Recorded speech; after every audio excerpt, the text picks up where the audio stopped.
Happy Valentine's Day. If you have someone to celebrate today with, I hope you have a beautiful day with your loved one. If not, that's okay too. I was single once throughout my entire teenage years anyway. Back in the day, I would just do something nice to myself. Watch a movie, eat something I like, play some video games, or do art. I'm old enough to say that my time being a relationship is longer than my time as a single. And I've realized that there are some interesting correlations between art and relationship. It's sort of like painting the same subject over and over again throughout the years. How do you keep it fresh and interesting? Let's talk about this today.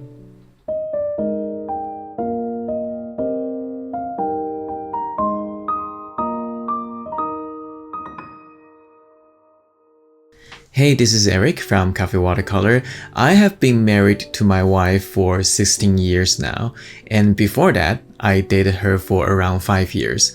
So I have been in this relationship for over 21 years. And throughout the years, my wife has been one of my favorite subjects to paint. I started back in college, and throughout my art school years and until now, I did pencil drawings, photography, oil painting, and now watercolor. I enjoy doing every single one of them. And this is my most recent painting of her. To me, this painting is very special because this is the first time I have tried something new. So let's take a look at the process of this painting and let me share with you the story behind it.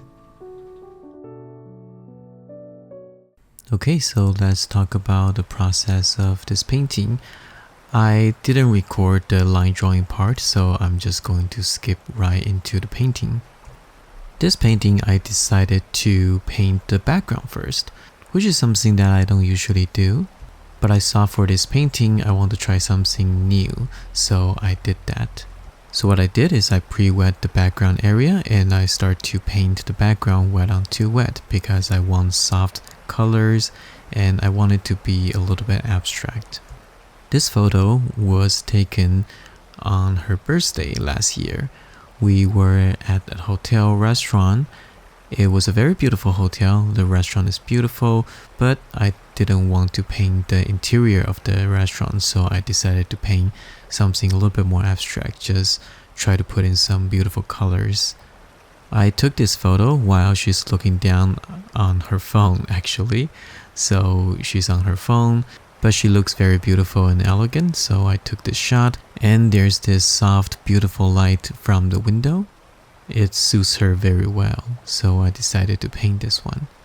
This paper is about 14 by 20 inches, so a little bit bigger, but it's necessary because I actually want to include a good portion of her body as well, not just head and shoulder. So I try to connect the background to part of her hair, and it's time to do the first wash for the skin. I want to keep the face clean and simple, so I am not mixing with a lot of different colors. And it's very important that I finish the first wash of the face all at once so that it will remain clean and transparent. That's usually the first priority when you are doing the first wash for the skin, because if you try to do too much, try to add too much color, and try to slow down too much, the wash is starting to dry, you're going to create some cauliflower edges or heart shapes, something that you don't want. And now I'm lifting a little bit of paint by using a clean damp brush, just to get a little bit of the light back. And while the wash is still moist, I start to paint some middle value wet onto wet. To do this, you need to watch out for your mixture. It needs to be dry enough.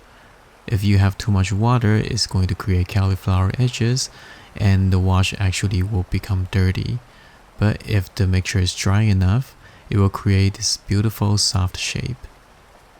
And that's what I want. I want that soft light on her face, just like the photo, just like what I saw. It is a little bit risky to do this actually, and I don't do that for every single portrait. I think I'm going to try to do that more because the effect is great. but there's that risk of mess up your wash, your underneath wash.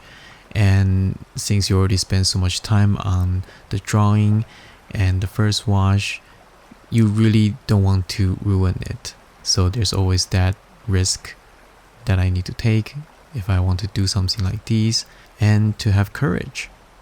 But like I mentioned earlier, I've been painting my wife so many times, and for me to keep this subject fresh, I want to try something a little bit different. I want to challenge myself as well. I mentioned before, my wife is my comfort subject. Like people have comfort food and comfort drink, I think a painter always have their comfort subject. My wife is my comfort subject, so every time I paint her, because I know her so well, I always feel this sort of comfort and familiarity when I paint her. And that offsets the feeling of uncertainty when working with watercolor, and also the pressure of painting a portrait. Doesn't mean I'll never fail. I failed painting my wife a few times as well, but still is relatively a simpler subject for me. I'm very familiar with her, so when I paint my wife, it's a very comforting experience. That being said, painting her so many times, it becomes sort of a routine. I still love doing it, but I want to break out of the sense of routine. So that's why this time I want to do something a little bit different, as you can see later. And I also want to spend a little bit more time on each and every single painting I'm doing for my wife. That will make the experience fresh and interesting. And I think that is very similar to my relationship with my wife as well. I know I have a lot of audience that are older than me, so some of you probably been married for 30, 40, maybe even 50 years or longer. But you can probably still agree with me that a long-lasting relationship is not always about that burning passion happened when you first met your better half. Sometimes to make a relationship long-lasting is to make extra effort to do things a little bit different, some little happy surprises, and some thoughtfulness in everyday life.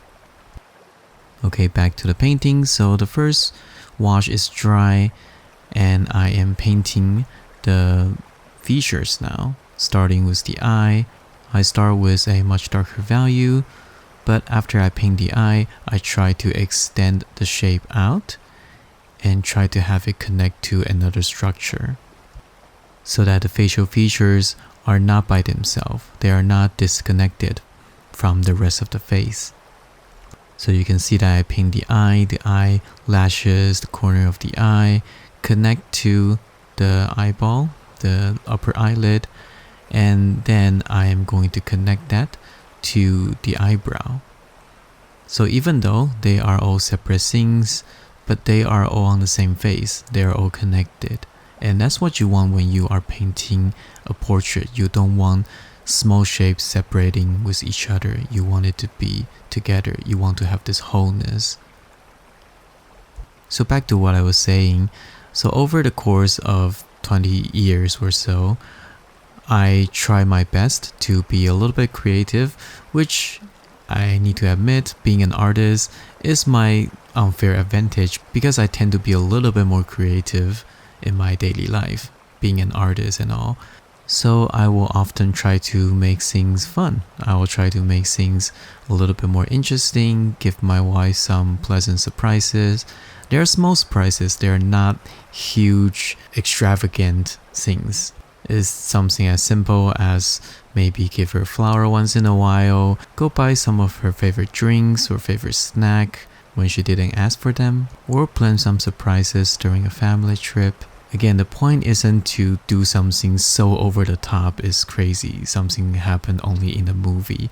It's not like that. It's more of a consistent signal that I care about her and she's always on my mind.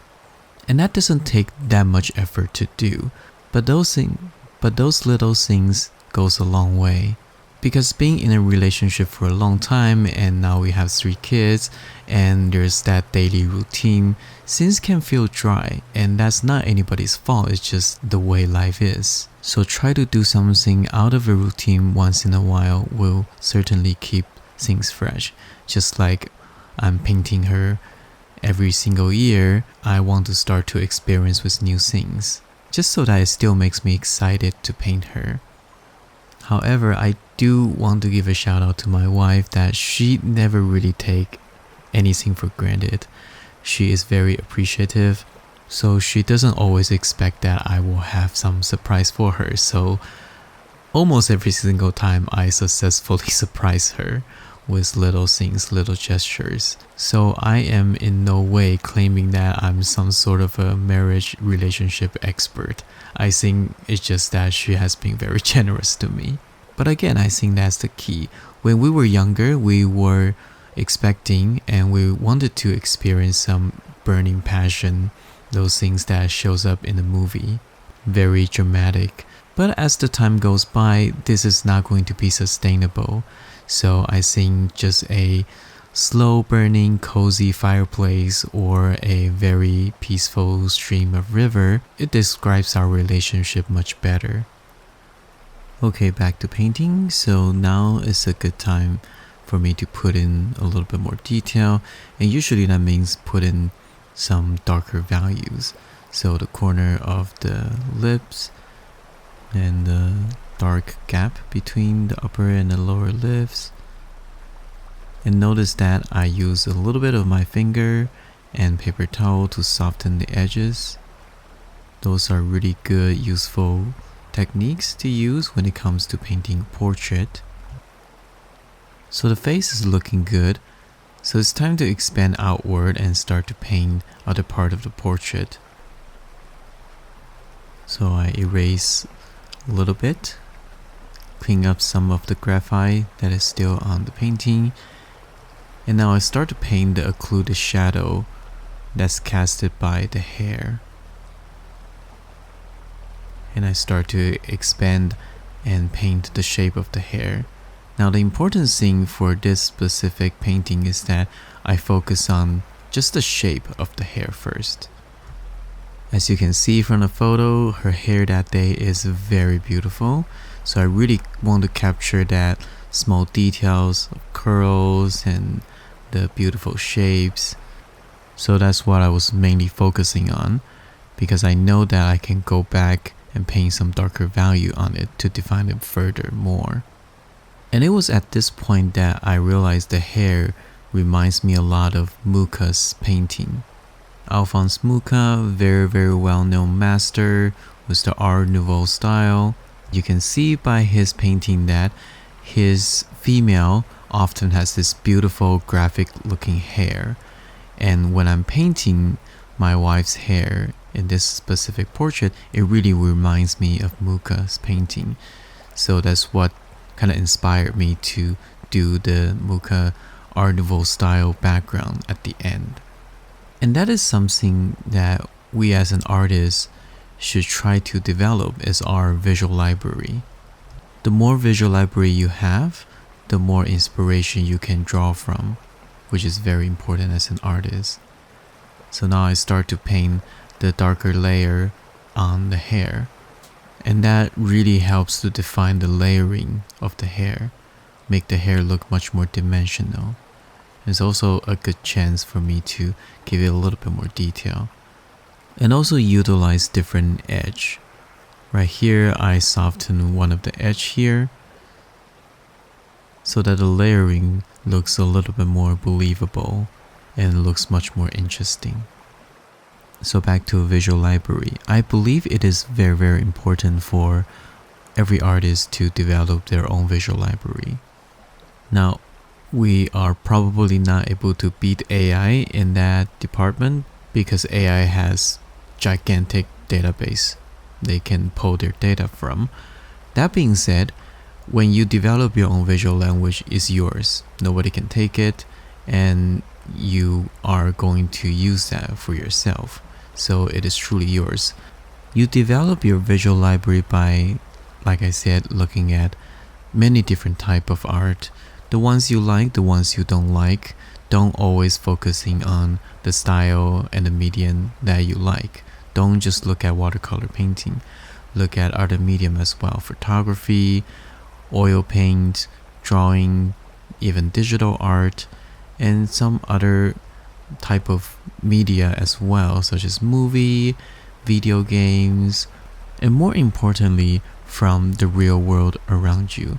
So when you go travel, when you are out in the wild, really study the world around you, observe the nature, look at the little details, and look at the big pictures. Look at everything. And when you do that, you are developing your own visual library. And when you have a rich visual library, you can draw inspiration from them and put them in your own work.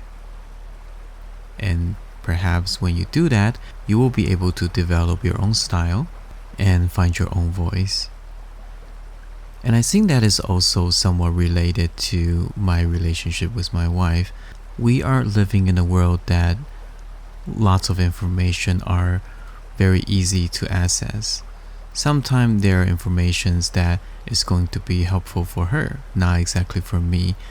But when I came across this type of informations, I try to remember them. I try to store them in my mental database.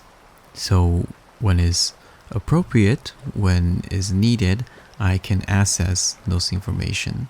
For example, sometimes I will try to look up information about a woman's health. So what happened when a woman is going through her period? When my wife is going through period, what can I do to make her feel better? Maybe I can help her out around the house so she can rest a little bit more.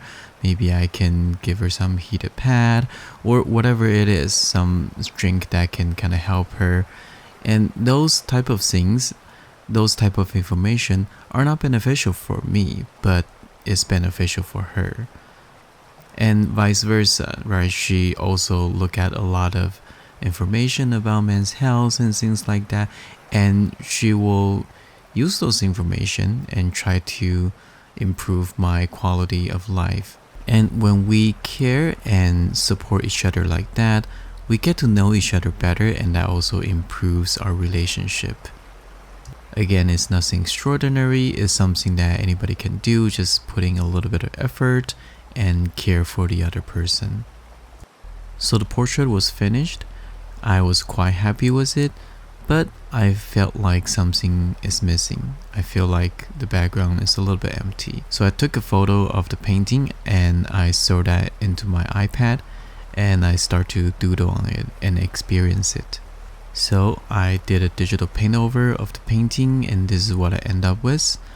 I was quite happy when I see that on the iPad, so I decided to actually paint that. Now I don't have a tool to draw very big circles, so I use a string.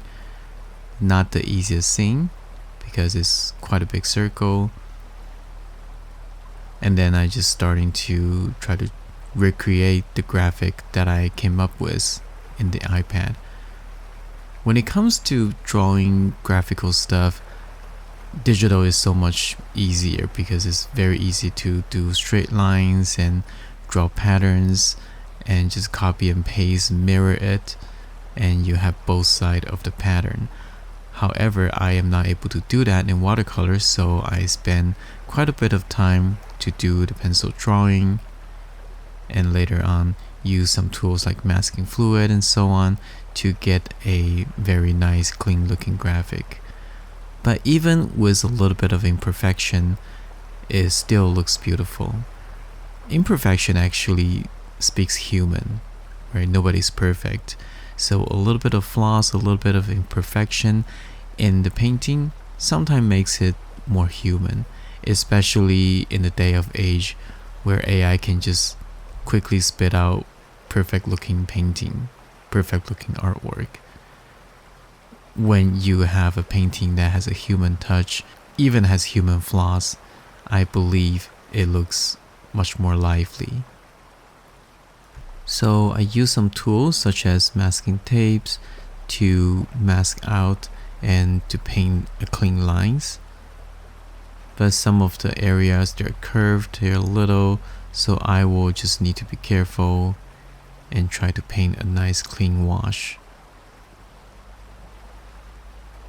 So it took me a lot of time trying to get this done, but the result is worth it. And for a big curve like these, I don't really have a tool to use paintbrush, so I will need to do that by hand. And I'm starting to paint the background. The trees on the left, I am referencing them from, I believe it's called banyan.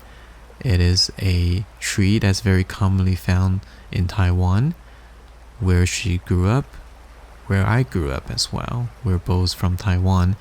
And the tree on the right, as you can see a little bit later, those are more of a maple trees. And maple trees are commonly found in Pacific Northwest, here in the Seattle area and also the Vancouver, Canada, where she spent most of her teenage years. So this is just a very simple concept for me to kind of show where she came from and where she is now. Again, it's not very deep, it's just a very simple concept. It's mostly just for me to paint a nice looking background. And as the graphic background coming to the bottom, I just fade them out with clean water, similar to her hands. So now I'm painting the maple leaves and the maple tree. So again, this painting is very special to me, not just because I like it a lot, but also it's the first time for me to try something new, and I spent a lot of time on this painting, about 5 hours give or take, and I believe the result is worth it. She likes it a lot as well. I also have a lot of fun painting it, and this can also help me to produce future paintings. I can try a few more painting with this style, and you never know where this is going to take me. Just like my relationship with her, there's always ways to make the relationship fresh and enjoyable and exciting. I hope you like this painting as much as I enjoy painting it. I hope you like this painting and what I shared. Since this is Valentine's Day, I thought to do something a bit special, so I'm going to sing a little song that I really like recently to wish you a happy Valentine's Day. If you like my video and what I share, consider giving a like and subscribe. I appreciate you.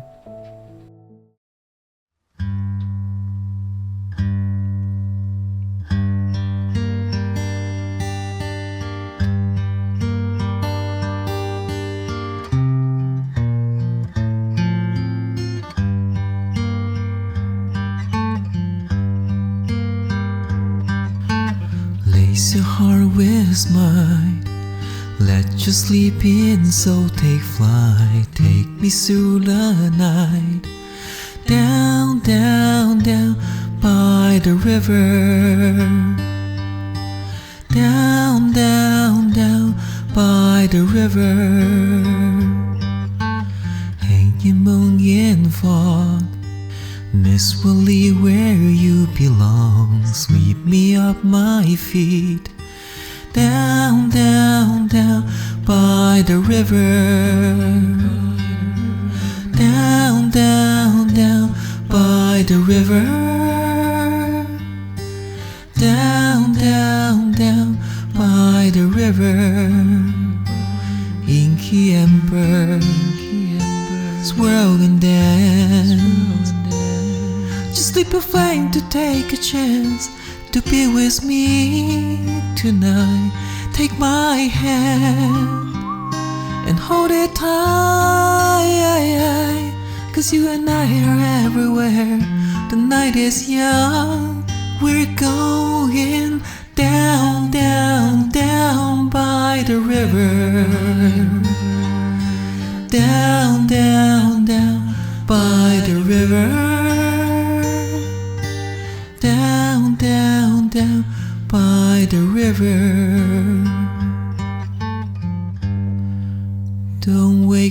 up, just leave me there, dreaming.